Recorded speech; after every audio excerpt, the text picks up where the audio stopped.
episode of the Soul Finder podcast with Kathy D. Carter. And Kathy, let's talk about starting a business. Okay. It's been on your mind this week, evidently. Yes, it has. Feels like somebody out there needs to hear this. I think a lot of people may need to hear this.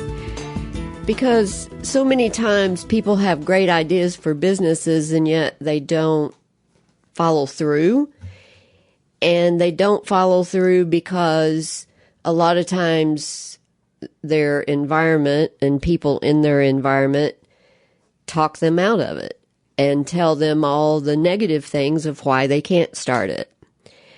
And several of those being, oh, it costs too much money to start a business. You've got to get a website. You've got to get your logo. You've got to, all these things that different people believe you have to do before you start a business. And what I want to say to everyone is get your customers. Whether it's a service business where you are helping people or you're selling a product to them, see if your service is wanted. See if you can find a customer group that likes what you provide. If it's a product, do the same thing. Don't worry about your logo. Don't worry about any of the things that's going to cost you money, even a website. See if you can find your customer base first. If you get your customer base, then you're going to find, oh, that logo I was thinking about's not even where I'm headed. Or, oh, my service is changing. I'm not going to be doing that. This is where I'm going. This is what people want. So it changes. It would change your entire website. It would change your entire logo and what you thought you were going to be doing. So I understand there's many, many companies out there to help people get all of that established. They can be necessary. They cannot be necessary. Depends on your business. The thing to really look at is, am I going to be able to sell what I've got? I can already tell you this is going to be part 1 and part 2. Okay. We got 2 episodes because I want to drive the next episode about this. Okay. And that's, you're talking about other people getting in your way. I'm going to talk about yourself. Yourself, yes. Getting in the way. Well, that's the other one. Yes. And what you're saying,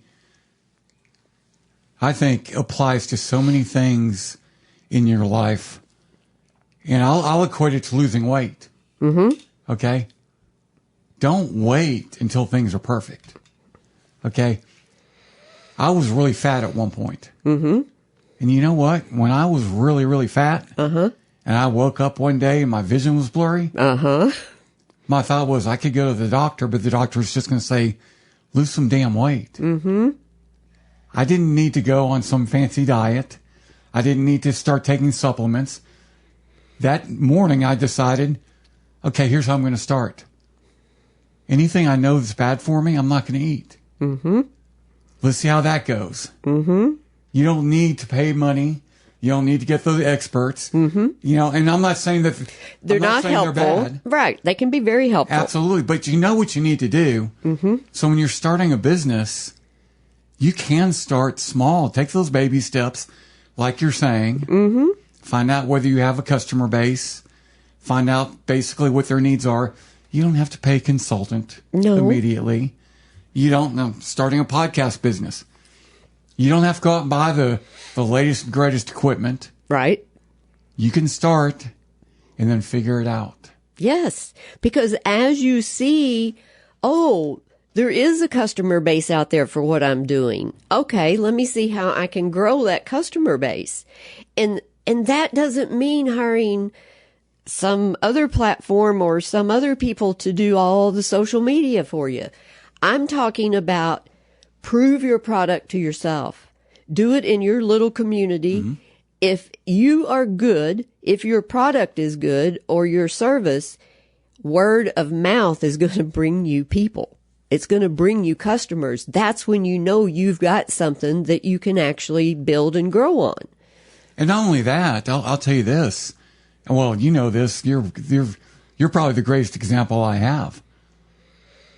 You can learn so much about your own business through your clients, especially your first clients. Yes. And heck, even today, pull the curtain back. I think I've learned so much about some of the stuff I do because of mistakes I've made with you and your podcast. Right. We all do that. Or mistakes that, whether I'm making them or I'm not understanding how some of the vendors I use work. We're going through it right now. I'm trying to figure out an issue with your podcast feed. I'm going to learn it this week, I hope. Right. But no, that's what we do. And with the kind of work I do, it's like I grow as my clients grow. There's always a give and a take in any kind of business, in my opinion. Even if you're selling a product, you're going to learn from your customers as much as they're going to receive benefit from what you're providing. And if you approach it that way, you can continue to grow. If you approach it with the fact, the ABC, this is this, and this is this, and this is how I'm going to do it, and I know so many people that spent tens of thousands of dollars getting a website up, and they did not have their customer base, and the website's still sitting there. I can tell you from personal experience, I've probably got 10 domain names that I've not used. Because of other businesses you're wanting to do? Well, a couple because of other businesses, then a couple because I'm like, okay, someone's going to buy that from me. Oh, well, that's an investment. Yeah. That's a little different than, no, there are definitely a couple of, that I was planning on using. Yeah, well, I have one too, and I've had it for several years, but I haven't put it into play yet either. And that's where part 2 comes in for me. I think the thing of it is that I heard someone just this week, there was someone wanting to get into the Airbnb business, and I heard the other person say, oh no, that's going downhill, and oh my gosh, you got to get different insurance, it's so expensive, and all those different people in and out and having to find cleaners. It was not supportive for the person. It was not encouraging. And if you have people like that in your life, that every time you have ideas that you're constantly being told the negative side of them, you need to look at who you're sharing with, because that is pulling you down. Well, you also need to look in the mirror and realize and be confident in yourself. Yes. Because there's always, no matter what business, no matter what decision you're going to make in life, there's always going to be reasons not to make that decision. Absolutely. And it could be the best decision in the world, but there's always somebody. There's always some cons to it, and legitimate reasons not to do it. But you've got to be confident in your own ability to think and make decisions. Kathy, in life, is there ever a decision that's perfect? Oh, absolutely not. Well, see, that's the thing of it. There is no right or wrong. And if you're looking for reasons not to do something, you're going to find them. And that's going to keep you from ever growing and expanding. And it's probably deterring you from your soul's purpose path, because those excuses and all of that negative stuff is keeping you stuck. You're making the decision not to do it. So you made a decision, but you had much more to gain by saying, yes, I'm going to try this, and then seeing what happened and learning from that. And that's what I'm saying. You can make that decision to go into what you're wanting to do. And a lot of times, now I know there are some different products and services where you do have to put money out to be able to provide it. But a lot of ideas does not require a lot of money to actually get the service or the product ready to see if you can find customers. True. And, and there is you kind of have to thread the needle a little bit too, because you want to go all in. Right. But you don't want to go all in. Right. And that's a very fine line to walk. Well, it is, because people get caught up, because it's no different than the media has made everyone feel they have to be perfect. Perfect hair, perfect skin, perfect body, perfect weight. It's no different what people get that same type of idea with a business. Oh my God, I can't start my business without this outlandish website and marketing and all of these things. But that's the fluff. Mm-hmm. Do you watch Shark Tank at all? Yes. Okay. A lot of times on Shark Tank, those investors will say, well, do you still have your day job? Mm-hmm. And when the people say, yes, I do, they're like, well, you're not all in. Mm-hmm. I like the people who, and I understand that completely. I do kind of. Go on. I understand that completely. I wouldn't want to invest in someone who isn't willing to. Well, that's because those businesses in themselves and go all in. To be in front of Shark Tank, you've already established your customer base. And that's where I'm going. Mm-hmm. What I like are the people that say, hey, I kept my day job. Yes, so I can pay my bills. What? I see what's happening now, and I'm ready to quit my day job and devote all my time to this. Because to me, that's someone who's thought it out. Yes, and who was as apprehensive as you may be in investing, right? But has seen the light and said, "Okay, this is a good idea. I'm ready now." Because they've tested everything. Yes. And they know they have customers. And that's what I always advise clients on is start what you're wanting to do on the side while you still have your regular paycheck or however you're making your money. Do this on the side. If it's meant to be, you're going to be able to transition over to that. Or you're going to be able to have the dual income, which people need more than one stream of income. Oh my gosh, yes. Have we talked about that? Now, I don't know that we have. I don't. Whenever I'm giving advice to young people, and it's weird. I think it's because my radio career, people ask me. Mm-hmm. And my advice is always do not depend on one stream of income. I know. I've got a client who is a very good client. And a very good client. Mm-hmm.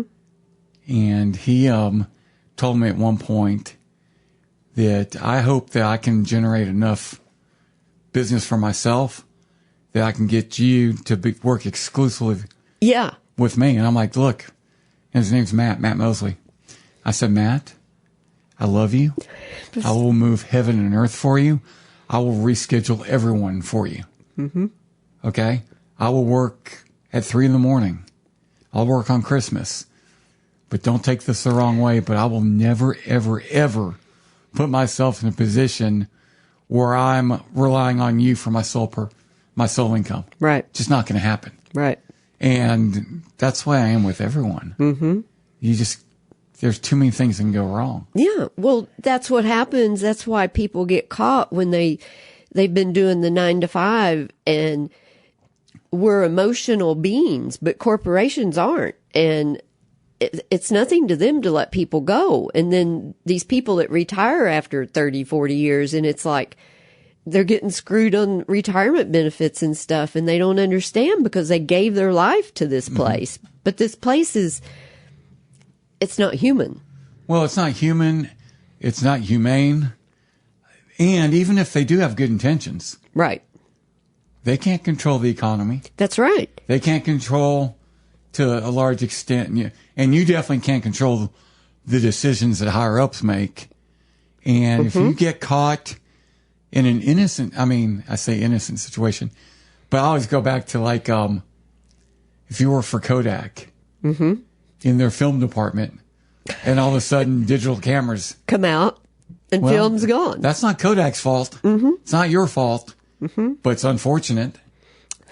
That's what I keep telling people because I'm trying to convince myself.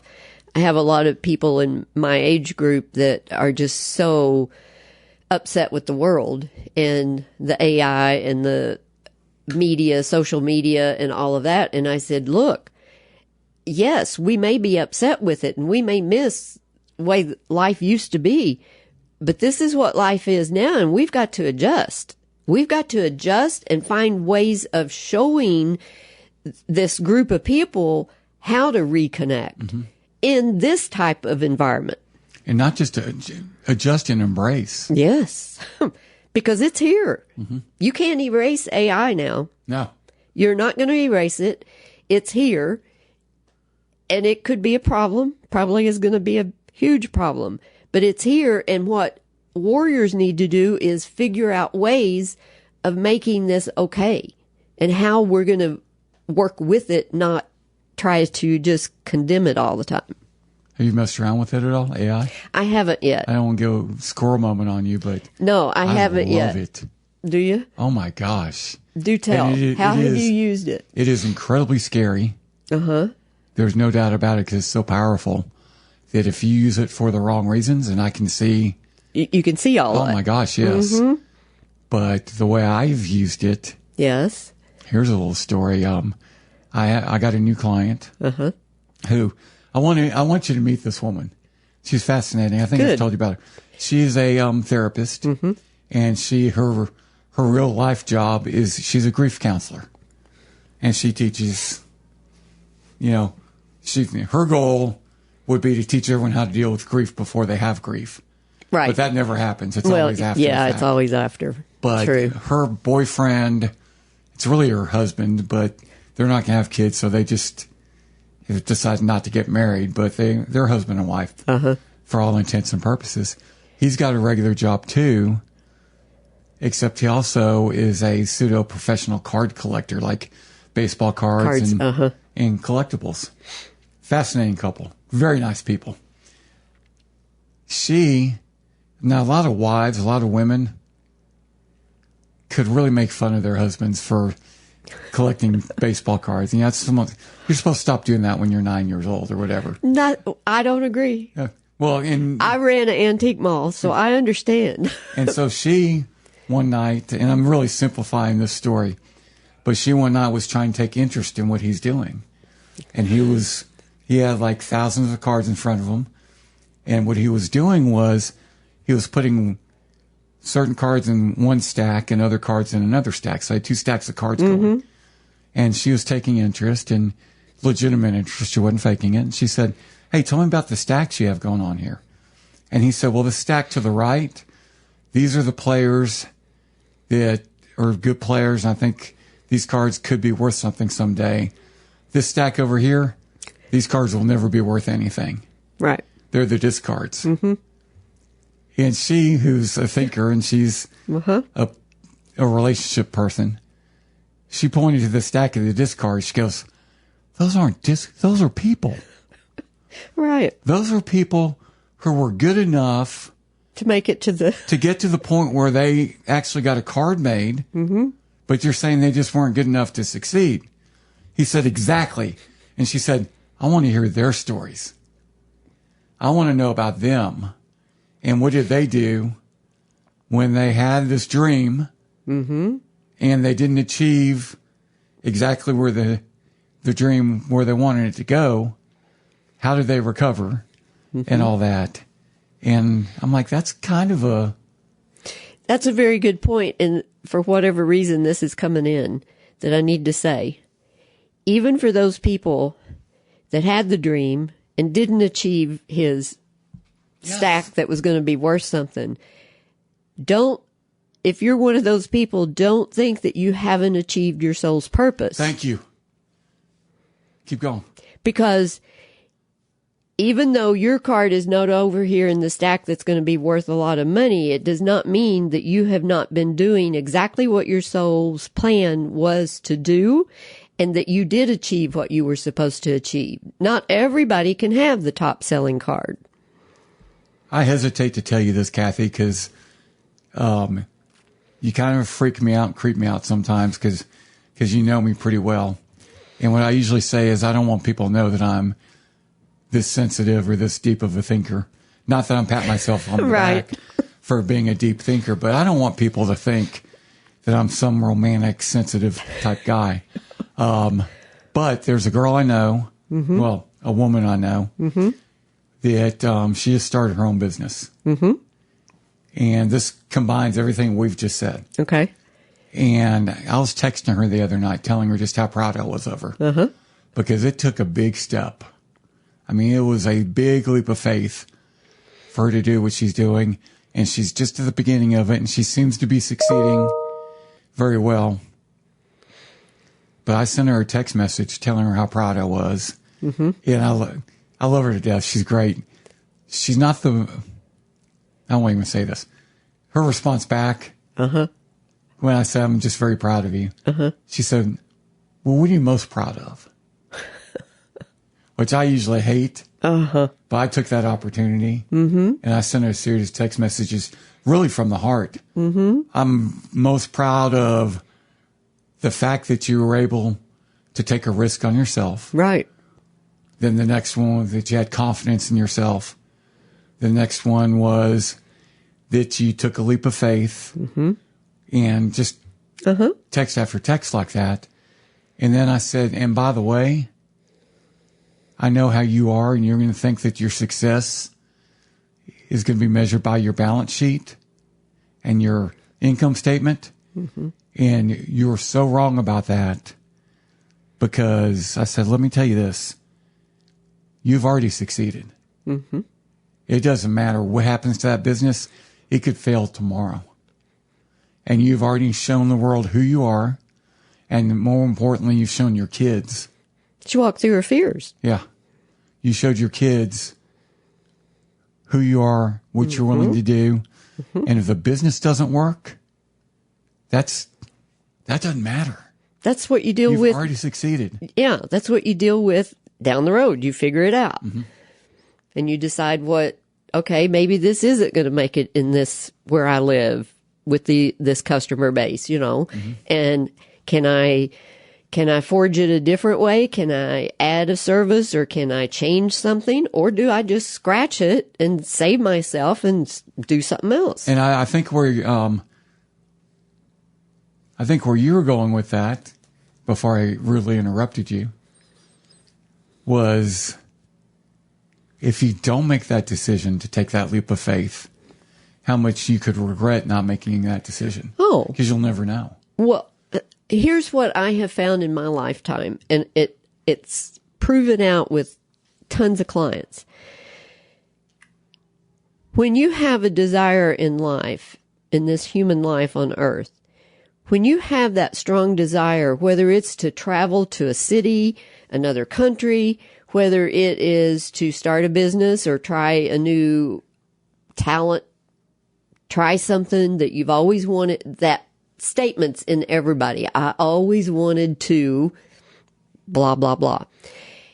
When you don't do that, when the urge and the inspiration and the desire is there, you will grow out of it. If that's one way of phrasing it, but you will, with time, that can fade. And then you will regret the fact that you didn't travel to that place, because you may hit a point where you can't travel. And then you didn't fulfill those desires. And even though they have faded, you did not follow your intuition, so you were not following your soul's purpose, so you did not grow your soul as much as you could have. And you'll just get to come back and do it again. I mean, this is eternal. It's not like we ever get it wrong. I thought that I invented this. I'm still going to take credit for it, because I never saw it before I said it. And then once I said it, I've seen it other places. So I invented it, and other people stole it from me. But very successful people, and I'm talking about net income and balance sheet, risk takers. They, first of all, they don't regret. When you talk to a risk taker, they very rarely ever regret. But you know what they do regret? They don't regret their losses. They regret the risks they chose not to take. Yes, absolutely. It's like they would rather lose than not try. Because then you at least gave it a shot.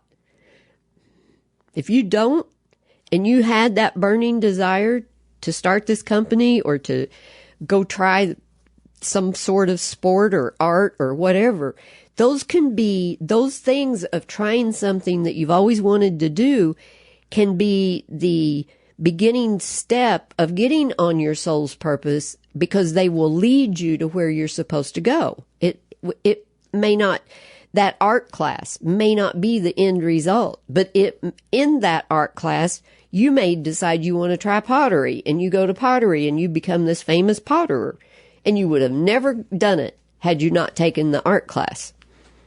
So let's take it back to what you do, the spiritual healing. Mm-hmm. And you've referenced it during this episode. You just get to come back and try again. Right. That's what I believe about today. Frequencies. And you're about to say, this is what I believe today. Yeah, that's what I believe today, that we do this over and over and over.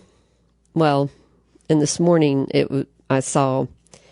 So, let's say we might have to take this into another episode, because it's about how our traumas control our evolvement of our life. Okay, let's do that, because that's part of my next episode that I said it's going to be part 1 and part 2. Mm-hmm. Please listen to this next episode. So, CathyDCarter.com, where you need to go. We've got a audio stream that is 24/7. You can hear every episode that we record, and that's where the podcast archive is also. So you can listen to every episode, whether it gets uploaded on time or not.